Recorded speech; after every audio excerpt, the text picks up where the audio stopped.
Assalamualaikum warahmatullahi wabarakatuh. Kali ini kita akan lanjut untuk cara setting atau cara membuat kurva di CDI IMAX 24 step Suzuki Smash. Oke, yang pertama sebelum kita nyalakan kontak on, kita harus masukkan dulu si soketnya ke sini. Oke, ke sini ya. Oke, udah oke ya. Udah oke, setelah oke, kontak kita nyalakan. Nah, dia akan baca nih read 24 step IMAX. Nah, ini udah ready nih. Ini karena dual pinnya nggak aktif ya, jadi yang muncul kurva nomor 2. Nah ini nanti seperti yang saya bilang, misalkan dual pinnya diaktifin, coba kita pencet ya. Ini kelihatan nggak deh, ini belum nyalakan lampu oranye, kita pencet. Nah, lampu oranye nyala, yang otomatis yang aktif kurva nomor 1. Nah, kurva nomor 2. Kalau kita pindah si penyimpanan ini, kita geser ke atas. Nah, nomor 3, 4, 5, 6, 7, 8, 9, 10, 11, 12, 13, 14, 15, 16, 17. Putar lagi. Nomor 2. Nomor 2. Nah, kurva nomor 1-nya itu untuk yang di dual pin ya nih.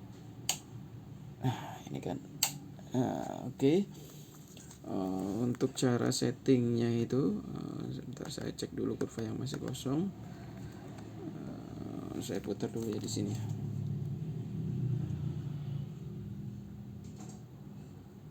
Coba kurva nomor 5 kayak masih kosong deh. Oh iya, masih kosong, masih yang lama. Nah, cara settingnya ini ya. Sorry ini. Oke, saya ulang ya. Misalkan kita matiin dulu. Jangan lupa colokan dulu si remote ke CDI sebelum menyalakan. Setelah oke, kita nyalakan. Oke. Read. Ini lagi membaca kurva yang tersimpan 24 step yang kurva nomor 5. Bukan kurva, memori nomor 5. Ada beberapa tombol. Pertama, tombol menu untuk pilihan di atas. Ada limit, ada ready, terus edit itu untuk edit atau masuk ke menu. Ini panah atas bawah untuk menaikkan angka atas, menambah atau mengurangi, ini tambah, ini kurang. Ini enter, ini untuk masuk ke menu. Nah, contoh kita ini tampilan awal ya, kita ulang ya. Tampilan awal pasti seperti ini. Oke, tampilan awal seperti ini. 24 step, mapping nomor 5. Ini kita pilih, misalkan kita sekarang mau setting untuk limiter. Nah, kita klik limit, klik dengan masuk itu kayak oke gitu kliknya. Limit, nah ini kan. Nah, tinggal kita ubah limit sesuai yang kita inginkan. Misalkan limitnya mau kita buat 13.000. Tinggal kita klik enter. Enter itu juga untuk save ya. Save. Nah, jangan lupa tungguin sampai save. Nah, oke kan save. Oke, setelah itu kita coba setting kurva. Ini udah menu ya, menunya cuma ini. Kita klik di sini, pilih di sini, terus lalu kita klik OK untuk masuk ke mappingnya. Nah, ini kan ada sesuai judulnya, sesuai CDI IMAX 24 step. Jadi ada 24 tahap penyetingan. 24 tahap penyetingan yang kalau dibagi itu dibagi rata sampai limiter 14.000 atau 13.000 itu, jadi dia bisa disetting ibarat itu rentangnya per 500 rpm gitu. Ini 1, 2, 3, 4, 5, 6, 7, 8, 9, 10, 11, 12, 13, 14, 15, 16, 17 sampai 24 step. Nah, sesuai berarti ya. 24 step. Untuk step pertama, kalau kita lihat, saya untuk kurvanya itu sesuai ini sih, sesuai dengan buku panduan ini aja untuk settingnya. Nah, ini nih, kita nyontek kurva ini aja biar nggak pusing bikin kurva gitu. Kita contoh mau buat kurva sesuai di misalkan mau sesuai kompetisi 3 ya, kompetisi 2 ya, kompetisi 2. itu kita mau buat tertinggi di angka 40. Nah, sesuai arahan di sini di buku untuk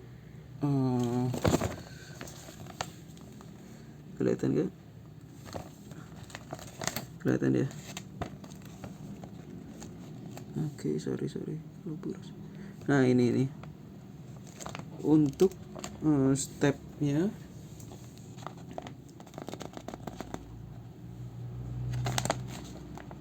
di sini juga kebetulan udah ada tuh untuk step 1. Step defaultnya itu step awal atau step bawaannya itu 215 derajatnya di 200 rpm. Kelihatan gak sih? Susah ya. Memang harus ganti iPhone deh. Nah, untuk ini kelihatan ya, lumayan ya. Kurva bawaan itu 200 rpm di 15 derajat, 2000 rpm di 15 derajat. 15 derajat itu katanya ya, bukan katanya sih, emang untuk lamsam ya, untuk lamsam motor ya. Ini maksudnya step 0. Nah, yang bisa kita adjust itu di step 1. Step 1 itu 2500 rpm di angka 27 derajat. Step 2 di 3000 rpm. Nah, jadi kenaikan step-step itu 500 rpm. Jadi emang ini tergolong kalau secara ini kurang rapat ya kenaikan kurvanya. Dan seterusnya itu jadi udah ada angkanya semua, 4000, 4500 sampai dengan 14000. Ini kebetulan sampai 16.000 sampai 15.000. Jadi ini sampai 26 step. Jadi ini buku untuk ibaratnya untuk iMac yang 26 step. Tapi untuk 24 step juga sama sih.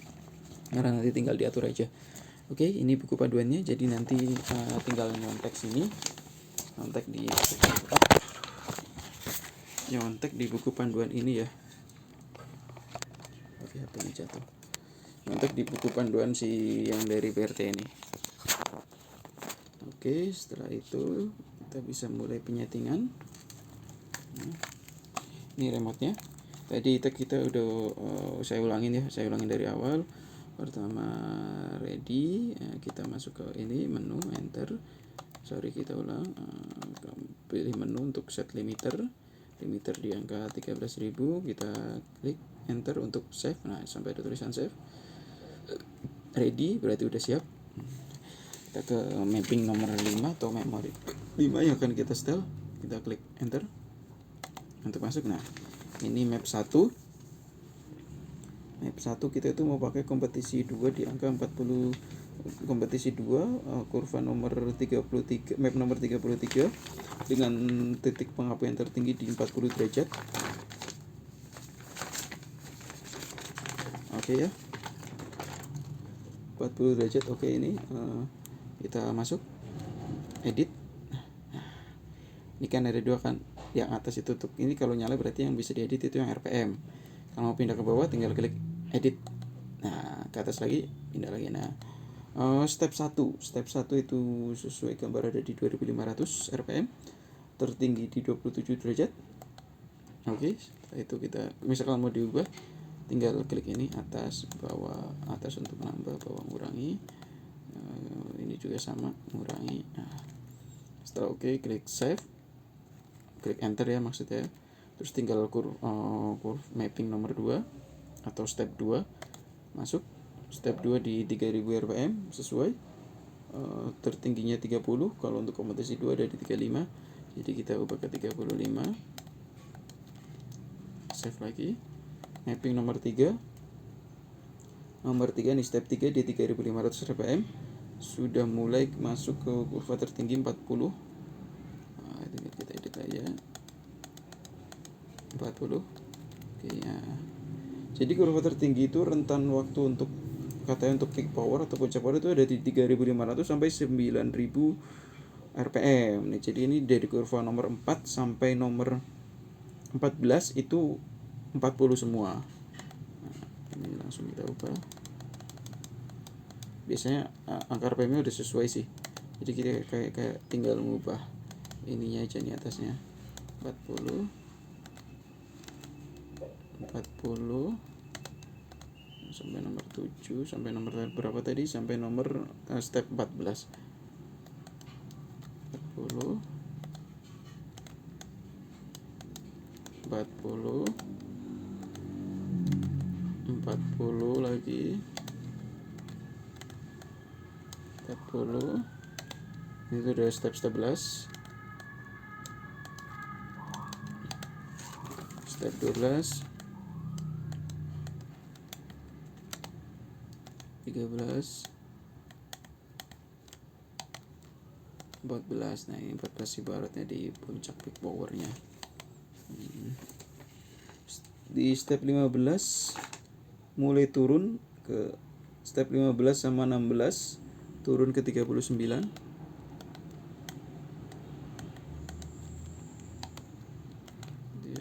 Salah. 39.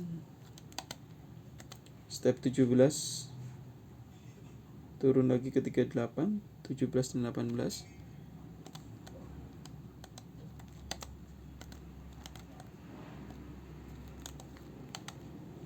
Terus step 19 turun lagi ke 37, 19, 20.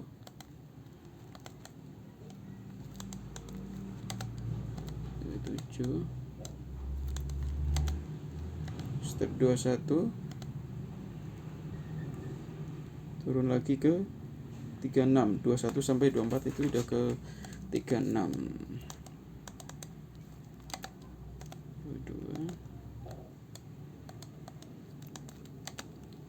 23, 24. Salah. Maaf ya, 24 ya. Tetap bisa dilanjutin sih tadi di mapping 24 ya.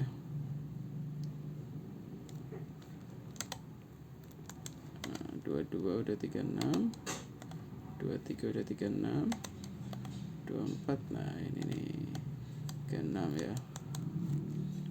Setelah itu klik enter, save, ready. Nah, ini berarti udah bisa digunakan nih. Setelah ready kita matiin, nyalain lagi. Kita cek ulang ya, cek ulang aja. 24 step, mapping nomor 5, limiter di 13.000 sesuai. Nah, untuk di mapping itu hampir sama. Mapping 1 sampai 2 itu mappingnya ibaratnya fix ya, sama semua di tiap table. Mulai rubah itu kenaikan di 3.500 rpm atau di step ketiga. Nah, ini step ketiga udah 40. Step 4 ini kayak cuman pengecekan aja sih biar mantep. Oke, betul.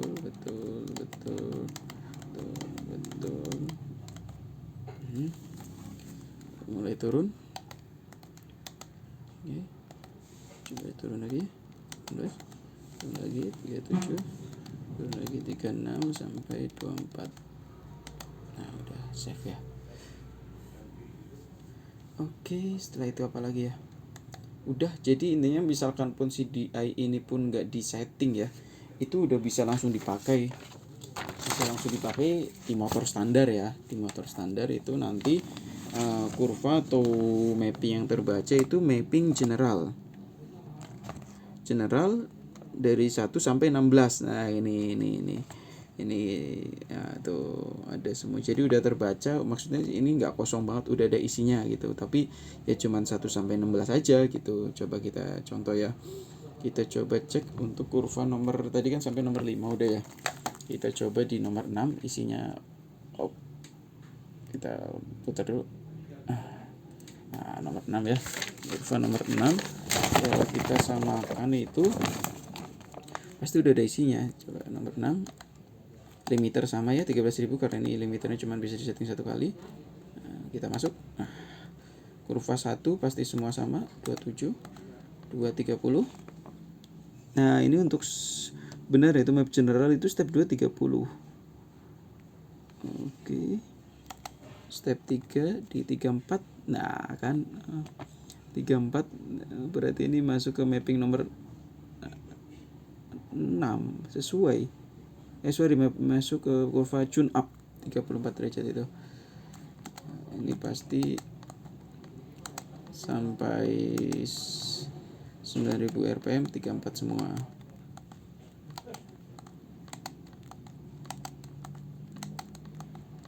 gitu ya. Nah, turun di sama sih, turun. Nah, itu.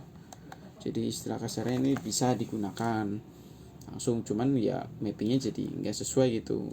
Mapping untuk motor-motor standar gitu, atau yang korek harian, atau yang belum, ya intinya kurvanya belum maksimal gitu, atau lebih maksimal untuk di motor standar gitu kalau kita nggak isi. Oke, itu aja paling ya. Setelah di setting jangan lupa, setelah save semua matikan dulu, setelah itu cabut remote-nya. Udah selesai, setting selesai. Sorry, saya ubah dulu deh ke map 2, takut lupa. Jadi kalau kita harus kelihatan dari sini sih tombolnya, cuman kadang lebih enak kayak gini tinggal muter. Nah, kita mau balikin ke kurva nomor 2 tuh. Nomor 2, oke. Kita cek ulang. Nomor 2 itu kebetulan udah saya setting di kurva tertingginya itu di angka 41 tuh. Nah, untuk kurva ini saya juga masih, istilahnya itu masih, karena saya awam banget ya, masih meraba-raba. Kalau info dari teman-teman mekanik itu, kalau kurva ketinggian itu motor udah nggak mau lari. Sebenarnya paling enak settingnya itu di dyno, tapi karena dyno lumayan ya, bosnya, jadi kayak pakai feeling aja gitu. Kalau motor masih bisa lari berarti kurva masih bisa naik, atasnya masih bisa lari. Kalau motor udah nggak bisa lari berarti kurvanya kita turunin. Nah, koreksi ya kalau saya salah ya teman-teman, itu sih menurut sepengetahuan saya, hasil dari tanya ke teman-teman mekanik lain. Udah itu aja berarti sih ya. Untuk kurva itu bisa disesuaikan dengan spek mesin dan kompresi mesin teman-teman ya. Oke, sekian untuk sorry, matiin dulu.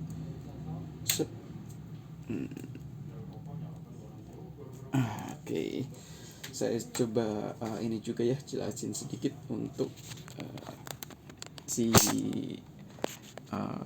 wiring atau kabel. Kebetulan saya pakai kabel, sebenarnya bisa buat sendiri, tapi saya pengennya pakai yang udah ada nama aja itu. Kebetulan saya ini kabel pakai Aztec untuk Jupiter Z. Kenapa pakai Aztec? Karena dia spesialis kabel ya, kabel-kabel untuk spesialis jalur pengapian untuk motor balap, dan dia juga bikin CDI dan power up juga. Saya pakai Aztec karena untuk Suzuki Smash itu nggak ada ya, adanya untuk Satria FU. Jadi saya beli yang untuk Aztec Jupiter Z. Kebetulan soket Yamaha Jupiter Mio itu sama kayak Suzuki, sama kayak Satria, sama kayak Smash, sama kayak Spin. Suzuki Next juga sama, mungkin sama kayak Satria, Smash, Spin ya. Spin nggak tahu juga sih. Itu kabelnya saya suka itu Aztec, itu seratnya itu serat perak, yang infonya itu lebih bagus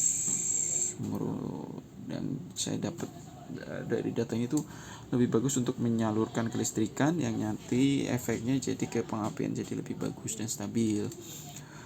Untuk si kabel Aztec Jupiter Z ini tidak PNP dengan Suzuki Smash, karena posisi letak kabelnya beda gitu. Dan si Suzuki Smash ini spesial lagi, si masanya itu dia harus dua gitu. Harus sendiri-sendiri, benar-benar harus sendiri-sendiri, nggak bisa jadi satu. Kebetulan kalau Yamaha Jupiter Z kan masanya satu bisa ya, cuman masa ke coil ini aja ini bisa nih. Kalau si Suzuki itu nggak mau, masa pulsernya itu dia mau sendiri. Jadi kemarin sempat diubah, masanya itu yang satu itu dipisahin, jadi tinggal sesuaikan aja lah yang sesuai di tabel buku. Kalau untuk khusus Suzuki itu masa pulsernya kita benar-benar bisa sendiri, jadi masa pulser soket ini langsung ke masa di pulser ini, satu soket sendiri. Kalau yang Jupiter kan bawaan ya, maksudnya bisa gabung jadi satu gitu, masanya sendiri. Jadi kemarin sempat dirubah kabelnya, masanya dipindah satu kabel sendiri, masa pulser pulser negatif yang dari sini soket pulser ini langsung ke soket CD ini, pulser positifnya juga langsung masuk ke sini. Selain itu sama semua sih. Udah itu aja sih paling ya. Kebetulan untuk acu aki saya pakai motoped yang kecil untuk bit, ngejar dimensinya aja agar biar nggak terlalu tinggi segini. Kalau pakai bawaan Suzuki itu segini tinggi, ini pakai bit pendek tapi lebih lebar juga. Power up saya pakai GC3,